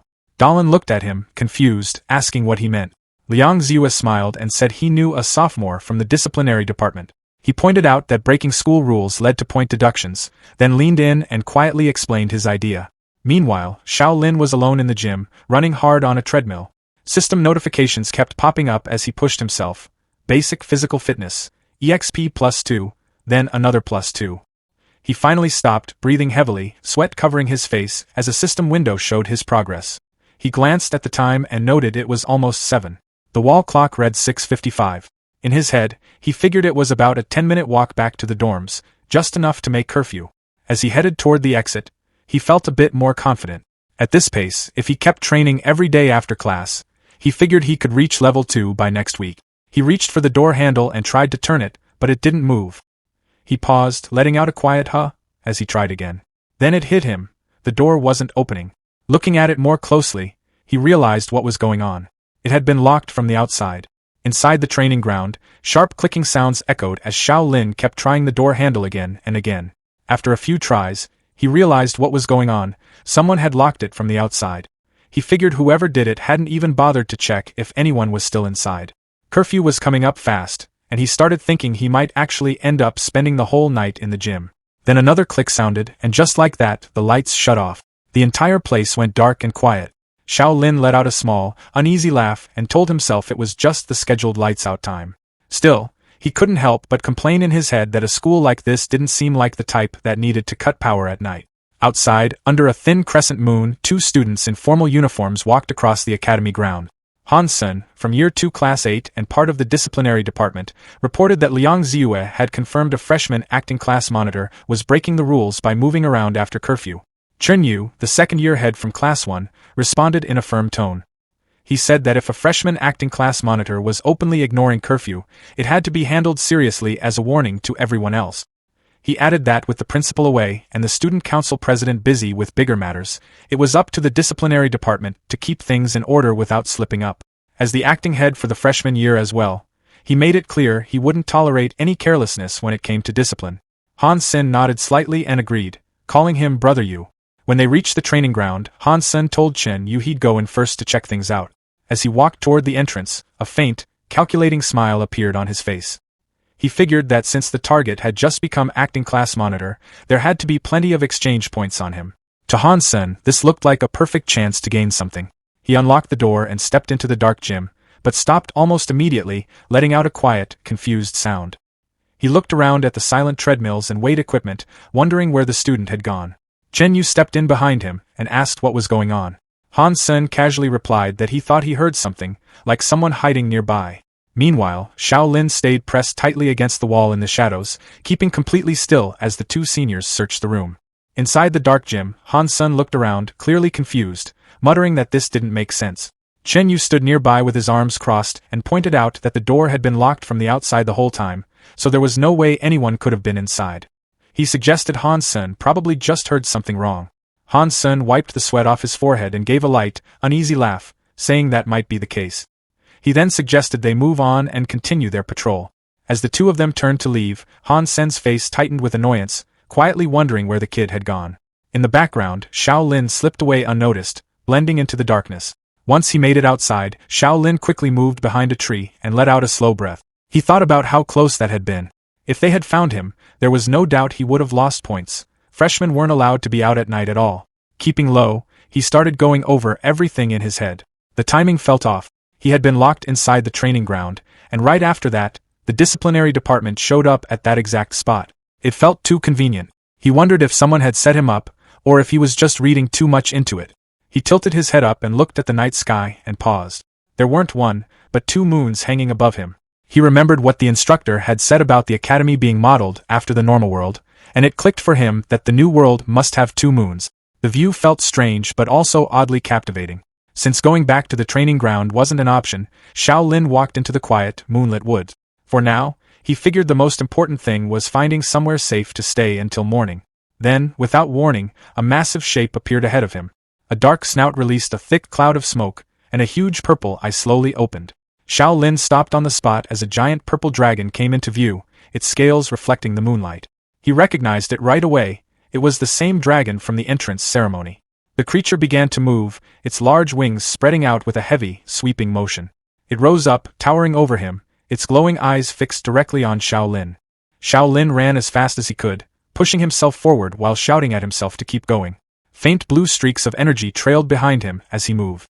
He glanced back, sweat running down his face, hoping the dragon wasn't right on his heels. He had no intention of ending up as its late-night meal, so he kept rushing through the dark forest without slowing down. Up ahead, he spotted a building and immediately decided to head for it. If he could get inside, maybe he could hide. He slipped through a wooden gate and finally slowed down, taking a moment to catch his breath. In his mind, he figured he should be safe now. There was no way that dragon would just follow him into a place like this. Once he steadied himself, he started looking around, trying to figure out where he had ended up. The place looked like a garden, but everything about it felt strange. The plants were oversized and unusual. Right next to him stood a cabbage so huge it towered over him, making him wonder if it could even still be called a cabbage. As he walked deeper in, he noticed a bush covered in glowing red fruits. A sweet scent filled the air, and he found himself wondering if they were edible. Then his attention shifted to a large black bird nearby, something like a rooster. As he stared at it, he couldn't help picturing a perfectly cooked, golden brown beggar's chicken. The image made his mouth water a little as he thought about how plump it looked. The bird suddenly let out a sharp cluck, its eye flashing with a faint red glow as it fixed its gaze on him. Without warning, it took off into the air as it charged straight at him. Xiao Lin quickly moved aside as the bird opened its beak and released a huge stream of fire. He reacted in shock, wondering how a chicken could even do something like that while barely avoiding the flames. Just as the bird flew past, a hand shot out and grabbed it firmly by the neck mid-air, cutting off its noise instantly. Xiao Lin looked up, still catching his breath, and saw a man in a white robe holding the struggling bird with ease. The man's expression stayed calm as he looked at him and asked who he was. He then questioned which class Xiao Lin belonged to, why he was running around here at night instead of staying in his dorm, and what he was doing sneaking into his place and going after his chickens. That night, Xiao Lin found himself standing across from a strange guy who was casually holding a black chicken. The whole situation felt off, and it ended up changing how he saw the school completely. Still catching his breath from running earlier, Xiao Lin took a cautious step back and asked who the guy was. The man introduced himself as Song Junlang, saying he was the Minister of Logistics like it was no big deal, even though a freshman showing up in his area at night should have been a problem. His messy yukata didn't match his title at all, which made it pretty clear that in this place, status didn't always come with a polished look. Song Junlang gave Xiao Lin a teasing look and commented that it was impressive he'd already broken academy rules just 2 days in. Xiao Lin quickly waved his hands and explained he hadn't meant to break anything. He said he'd just been running away from a giant dragon outside. He went on to describe everything. How he got locked inside a training room like it was set up perfectly, how people from the discipline department chased him down like hunters cornering prey, and finally, how a huge purple dragon showed up breathing fire right behind him. After listening, Song Junlang just let out a short laugh and said it sounded like nothing more than a big lizard. He added that a creature like that wouldn't even bother with someone as weak as Xiao Lin. Hearing that stung. Xiao Lin paused, trying to process it, and then it started to make sense. The so-called dragon wasn't real. It was just part of a setup. Song Junlang went on to explain that it was a trick used by the discipline department to mess with new students. In a place like this, people in power liked to create problems for others because it made controlling them easier. As Xiao Lin listened, he slowly understood how deep the setup went. The real goal behind all of this was something called reward points. Song Jun Lang explained that reward points were basically everything in this place. They decided what kind of gear you could get, what resources you could use, even access to special training areas. Weapons, healing items, simulations, everything cost a lot of points. And the discipline department liked using traps like this to force students into breaking rules, just so they'd have to spend their points to deal with the penalties. It wasn't just money either. Points also decided promotions and who got access to the next stage, the thing every student here wanted. With a knowing smile, Song Jun Lang suggested that instead of losing all his points for breaking the rules, Xiao Lin could just pay a smaller fine instead.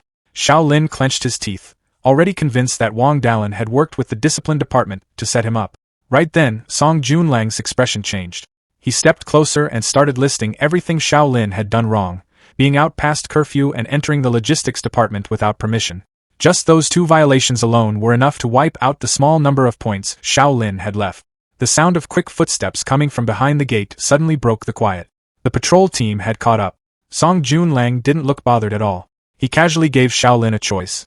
He could walk out and accept punishment, or stay and take a deal under his protection.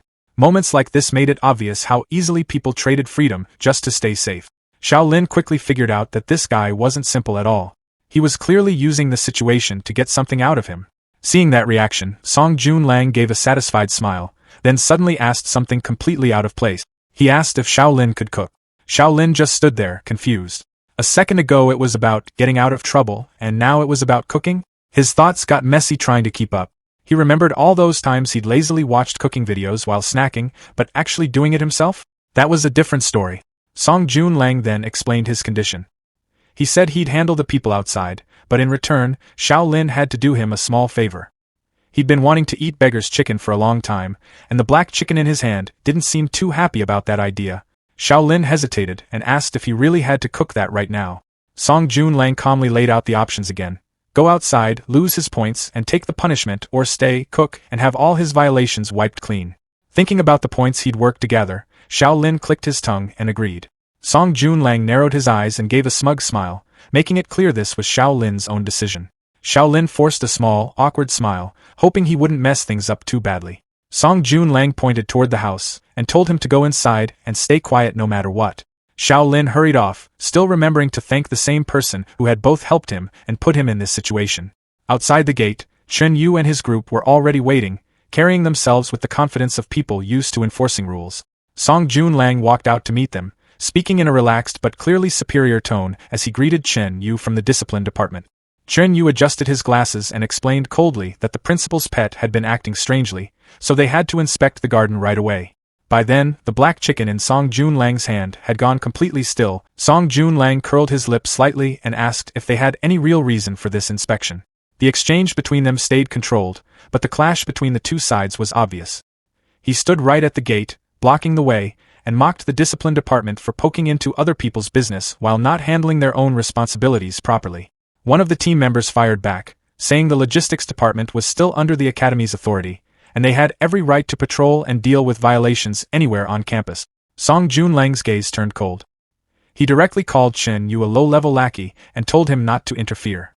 Then he added that if they kept pushing, he'd report their unauthorized entry into the logistics department straight to the principal. Chen Yu, clearly annoyed, and said Song Jun Lang was just using the principal's name to pressure people. He went further, openly mocking him, saying everyone knew his strength didn't even reach rank C and that he only got his position through connections. From behind the bushes, Xiao Lin watched everything unfold, surprised by how openly Chen Yu showed his hostility. He kept his eyes on Song Jun Lang's back, and a quiet suspicion started forming about who this strange man really was. Chen Yu and Song Jun Lang continued facing each other near the gate. He wondered if the two of them were actually about to fight right there. Song Jun Lang only gave a faint, mocking smile. He casually remarked that if Chen Yu already knew he had connections and still came looking for trouble, then maybe he wasn't as smart as he believed. Seeing his president being mocked like that, Han Sen immediately stepped in. He argued that even if Song Jun Lang was close to the principal, he still couldn't ignore academy rules whenever he wanted. The disciplinary patrol had official authority from the academy, and nobody had the right to stop them from doing their job. Just as things were getting more heated, a call from the student council president appeared. Chen Yu's expression changed slightly as he quickly answered it. A holographic projection of the student council president appeared with a serious look on his face. He directly asked Chen Yu if he was causing problems in the logistics department. Chen Yu quickly explained that he was only checking for suspicious traces, but the president coldly ordered him to return immediately and stop bothering Minister Song. Chen Yu looked furious. He clearly hated giving up such a rare chance to embarrass Song Junlang. Han Sun protested right away, saying the president was showing obvious favoritism. He insisted the new student could still be hiding nearby, so leaving now made no sense. Hearing that, the student council president's expression turned even colder. He slowly reminded everyone that not just the principal, but the entire academy owed Song Junlang a huge debt. He added that as long as Song Junlang's actions didn't harm the academy's core interests, nobody had the right to interfere. After hearing that, Chen Yu could only let out an irritated huff. Even Han Sun looked confused, unable to understand why his captain backed down so quickly. Before leaving, Chen Yu still threw out a warning, telling Minister Song to handle things carefully. Song Junlang simply smiled in victory and casually told Chen Yu to be more careful with his own work. Once the group finally left, Xiao Lin stepped out from hiding. He apologized for causing trouble and admitted he was curious. He couldn't understand why even the principal seemed to owe Song Junlang such a huge favor.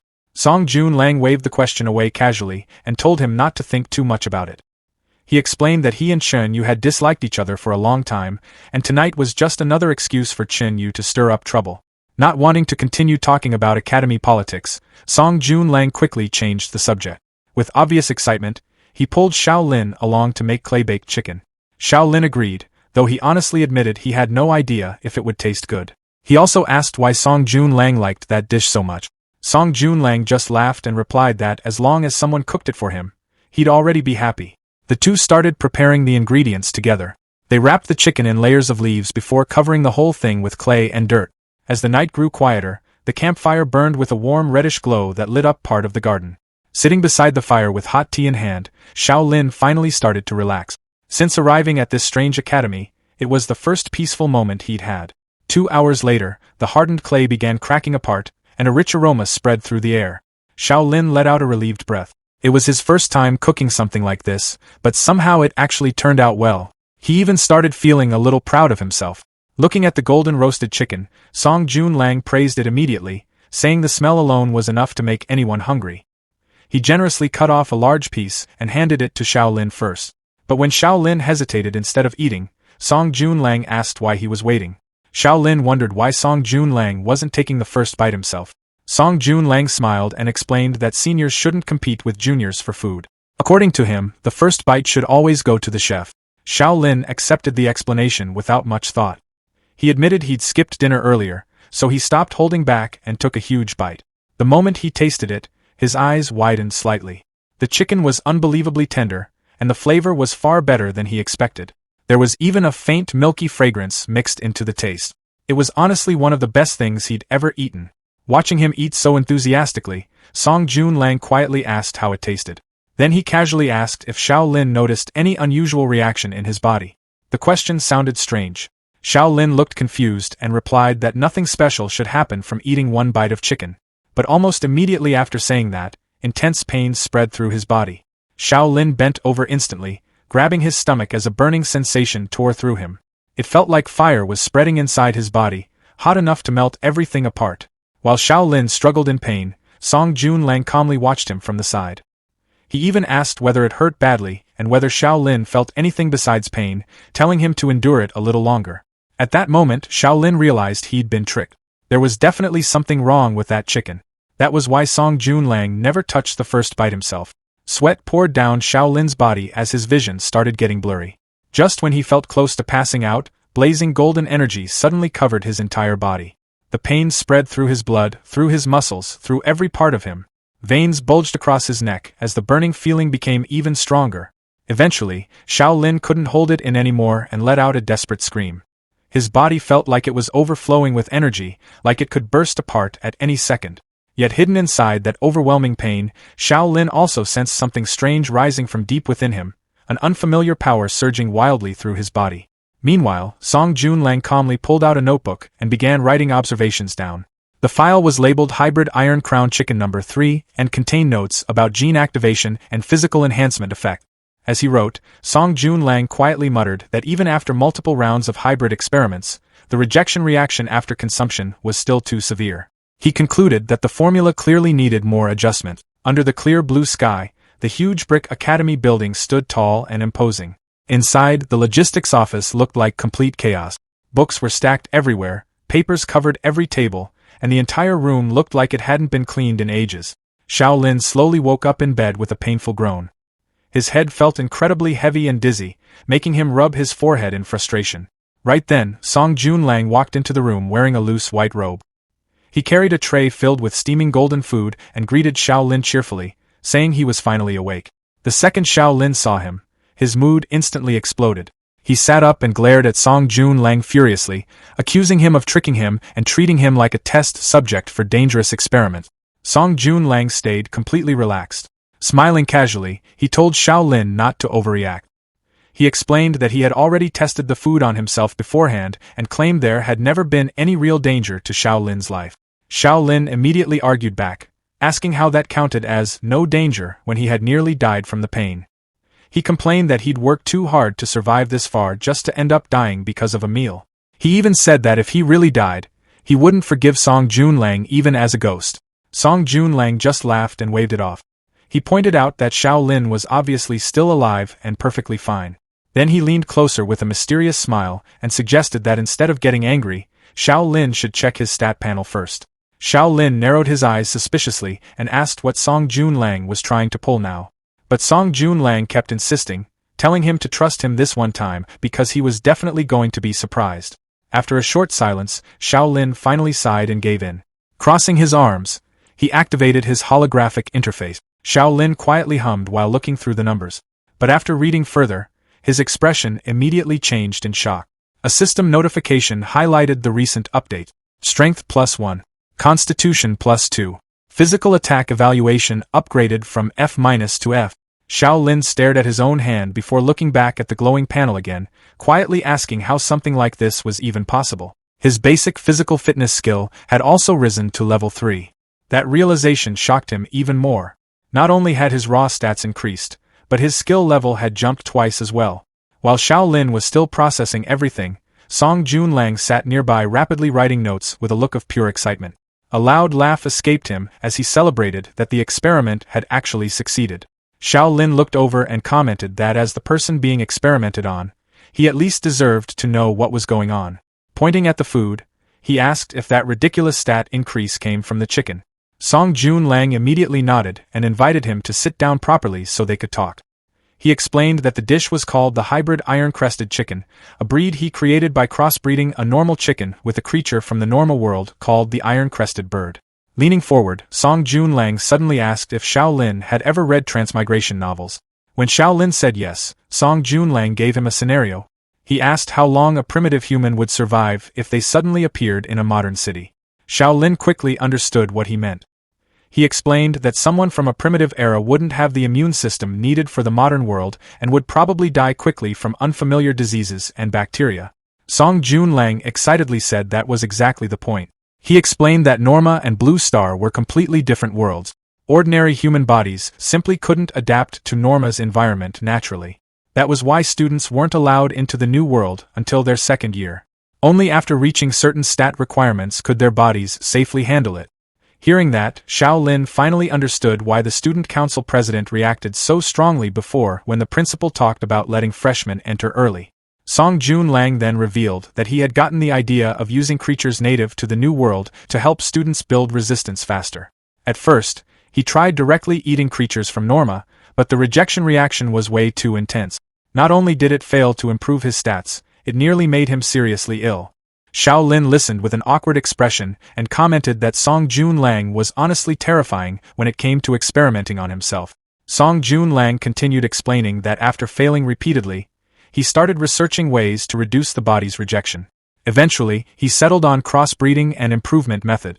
However, he also clarified that this kind of dietary enhancement only worked once. After the body adapted, eating the same thing again would no longer increase stats. Xiao Lin nodded in understanding. He pointed out that if people could endlessly raise stats just by eating food, then the academy wouldn't even need physical training classes anymore. Song Junlang asked what Xiao Lin thought about all this now. He explained that the iron-crested chicken wouldn't work on Xiao Lin anymore, but he still had plenty of other hybrid species available for testing. Xiao Lin immediately gave him a sharp look, realizing that after all the explanations, Song Junlang's real goal was simply finding a free volunteer for future experiments.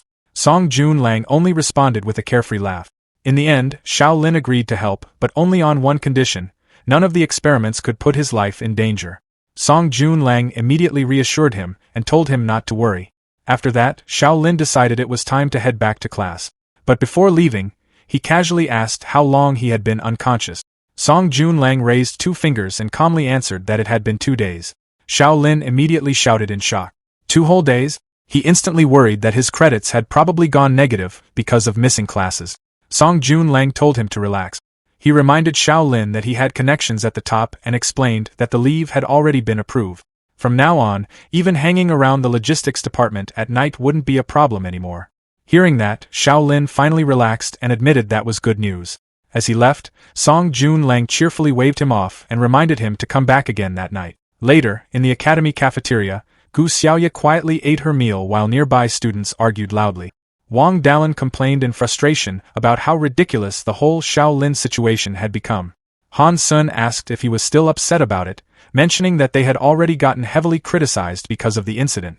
Wang Dalin slammed the table angrily and said he still couldn't accept it. They had carefully trapped Xiao Lin inside the training grounds and waited for him to break academy rules, yet he somehow vanished for 2 entire days. After spending all day asking around, he found out Xiao Lin not only escaped punishment and point deductions, but had somehow even gotten close to Minister Song from the logistics department. Hearing the conversation, Gu Xiaoya quietly paused. She realized she really hadn't seen Xiao Lin for the past 2 days. Then she suddenly noticed someone standing nearby. Looking up, she saw Xiao Lin wearing his academy uniform again. He gave her a relaxed smile and casually waved while greeting her with a simple hi. Gu Xiaoya looked at him seriously and immediately asked what exactly he had been doing these past 2 days. Gu Xiaoya looked across the cafeteria table with a serious expression and repeated her question about where Xiao Lin had been for the last 2 days. Xiao Lin gave a tired smile and casually told her it was a long story. He said he would explain everything later. Before the conversation could continue, a loud voice suddenly echoed through the cafeteria. Wang Dalin stood nearby with a mocking grin mixed with obvious surprise. He loudly questioned how Xiao Lin still had the nerve to show up there at all. He walked straight toward the table and sarcastically greeted Xiao Lin as the all-powerful monitor. Laughing to himself, Wang Dalin said he honestly assumed Xiao Lin had already been expelled after breaking academy rules and disappearing for 2 days. One of the students beside him quietly warned him not to start trouble in public, but Wang Dalin completely ignored it. Standing over the table, he continued mocking Xiao Lin. He claimed he heard Xiao Lin had been training hard lately, but said it was pointless because trash would always stay trash, no matter how much effort was put in. He sneered and asked if Xiao Lin was still dreaming about getting ahead through hard work.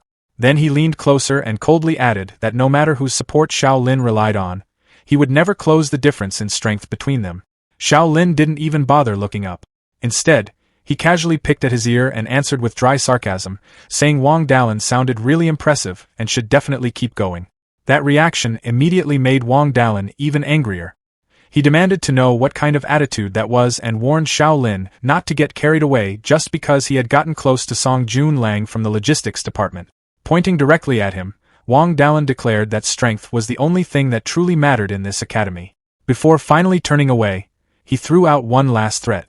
He told Xiao Lin to enjoy showing off while he still could because during the comprehensive exam, he would personally show him how huge the gap between them really was.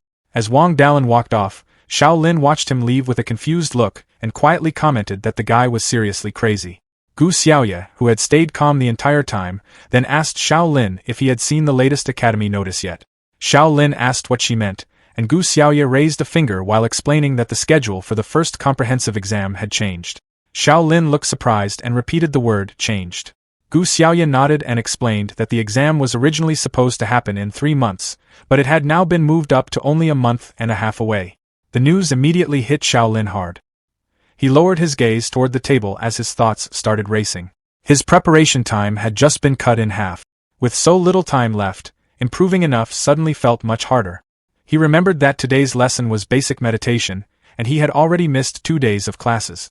A strong sense of urgency quickly settled over him. He realized he needed to catch up as fast as possible.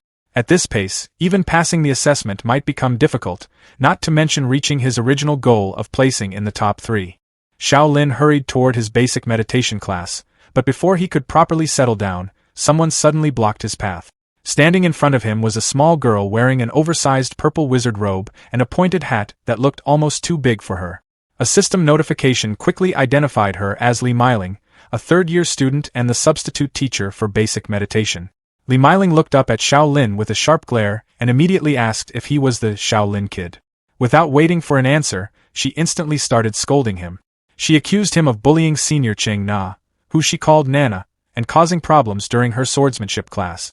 According to Li Meiling, Xiao Lin had forced Qing Na to agree to some arrogant and unreasonable request. Caught off guard by the sudden attack, Xiao Lin awkwardly tried explaining himself. Sweating nervously, he insisted the whole thing was a misunderstanding. He said he never bullied Qing Na at all and claimed she was the one who suggested testing his abilities in the first place. He added that he only passed through his own effort. Bullshit! Li Meiling's loud shout echoed through the classroom and startled everyone nearby. She accused Xiao Lin of lying and said she already knew he insisted on walking the dual magic and martial cultivation path even after Qing Na kindly warned him against it. She even brought up how he used the student council president to pressure Qing Na into agreeing. Li Meiling continued angrily, saying that if Qing Na hadn't personally spoken up for Xiao Lin, she wouldn't have even allowed him into the classroom. Faced with her overwhelming energy, Xiao Lin could only nod weakly in agreement. As class finally started, Li Meiling walked ahead while still muttering complaints about arrogant freshmen who failed to understand Qing Na's good intentions. She then revealed why Qing Na cared so much about this issue. According to Li Meiling, Qing Na once guided another junior student who was exactly like Xiao Lin. That student also stubbornly insisted on pursuing dual magic and martial cultivation despite repeated warnings. But things ended badly. During his first real encounter in the new world, his magic wasn't refined enough and his swordsmanship wasn't strong enough either. In the end, he was completely overwhelmed and killed by one of the alien races there. Li Meiling described how the body sent back afterward barely looked human anymore. That incident became something Qing Na never forgot. Li Meiling explained that Qing Na blamed herself for not stopping him back then, and ever since, she had been extremely sensitive whenever she saw someone making the same choice. After finishing the story, Li Meiling turned back toward Xiao Lin and coldly told him he understood absolutely nothing. Xiao Lin stayed silent for a while as the meaning behind everything slowly settled in. He finally realized Qing Na hadn't opposed him because she looked down on him. She genuinely didn't want another student dying the same way. After a moment, Xiao Lin calmly looked at Li Meiling and told her he understood now. He said she didn't need to worry because he had no intention of repeating that tragedy. Instead, he firmly explained that everything he was doing was specifically so he could survive in the new world. Li Meiling quietly looked at him through her glasses for a few seconds before letting out a dismissive huff. She commented that saying those things was much easier than actually accomplishing them. Then, before walking away, she gave him one final warning. She made it clear that she wouldn't be giving him any extra tutoring for the 2 days of classes he missed. If he wanted to catch up, he would have to figure it out himself. Xiao Lin walked through the meditation classroom, moving past the other students who were already seated cross-legged. On their cushions, Gu Xiaoye, sitting among the rows of students, raised her hand and signaled toward him. She called out to him to come over to where she was sitting.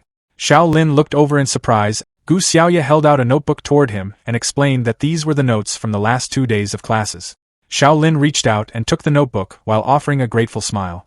Xiao Lin sat quietly with a textbook open in front of him, reading through the basics of magic theory. According to the material, the world's magic system was built around 4 major elements: wind, fire, water, and earth. Powerful mages could freely control these elements, arranging and combining them almost like writing code to create different spells. Meditation was the foundation of everything. The goal was to sense the elemental particles drifting through the air, connect with them, and eventually learn how to control them. After reading for a while, Xiao Lin closed his eyes and sat in a meditation posture, trying to focus completely. But after several minutes, sweat slowly appeared on his forehead. Something felt wrong. No matter how hard he concentrated, he couldn't sense anything at all. The more he tried, the more frustrated he became. Later that night, Xiao Lin ended up back at the logistics department helping Song Jun Lang carry baskets filled with strange, oversized hybrid vegetables. Song Jun Lang casually tossed a glowing fruit that looked like a lemon into the air while asking if Xiao Lin had already run into problems during meditation class. Hearing that, Xiao Lin immediately looked hopeful and asked whether Song Junlang had some kind of food that could improve elemental perception too. Song Junlang stared at him blankly and asked if Xiao Lin seriously thought he was Doraemon. Xiao Lin awkwardly looked away while Song Junlang continued talking. He explained that Xiao Lin's situation was actually completely normal. According to him, the hardest part of meditation wasn't leveling up afterward. It was taking the very first step from 0 to 1 experience point. He mentioned that many students could go from level 1 to level 50 in just a week or two, but getting that very first point could easily take 1 or even 2 months. Xiao Lin immediately complained that he didn't have that kind of time. He reminded Song Junlang that the first comprehensive assessment was only a little over a month away now. He insisted he needed to improve every aspect of his strength before then. Song Junlang thought about it for a moment before suggesting that Xiao Lin ask classmates who specialized in magic courses for advice. He explained that elemental perception was directly tied to the intelligence attribute. The higher someone's intelligence, the easier it became to sense elemental energy and break through that first barrier. Intelligence attribute. Xiao Lin quietly repeated the words as his thoughts started moving quickly. Then something suddenly clicked for him. As acting class monitor, he actually had permission to view the basic attribute data of his classmates. And when it came to intelligence, there was one person in class who stood far above everyone else. Gu Xiaoya. Xiao Lin immediately waved his hand through the air and opened the holographic system interface. But the moment the data loaded, his expression completely changed. His eyes locked onto one particular section of the screen. Xiao Lin stood there silently, staring at the numbers in shock.